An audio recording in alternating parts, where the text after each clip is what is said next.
রহমানুর রহিম। আমি শহীদুদ্দিন চৌধুরী আনি লক্ষ্মীপুরের নির্বাচনী কাজে ব্যস্ত রয়েছে।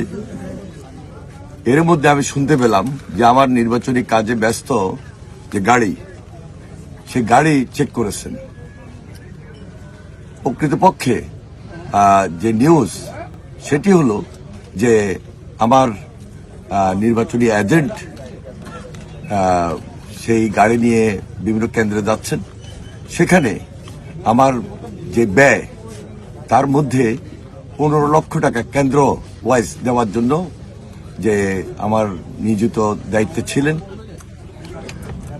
কর্তৃপক্ষ সেটা চেক করেছেন এবং কোর্ট থেকে ইতিমধ্যে সেটা রিলিজও করেছেন যে না, হ্যাঁ, এটা সত্যিই যে এটা কেন্দ্র ফি বাবদ ব্যবহার হচ্ছে। সুতরাং কোনো ধরনের বিভ্রান্ত হওয়ার কিছু নাই। যারা এটা নিয়ে নিউজ করছেন, আমি মনে করি সম্পূর্ণভাবে উদ্দেশ্যমূলক এবং বিভ্রান্তমূলক, আমার ইমেজকে ক্ষুণ্ণ করার জন্য এই ধরনের নিউজ ছাপাচ্ছেন বা নিউজ করছেন। আমি এর তীব্র প্রতিবাদ জানাই।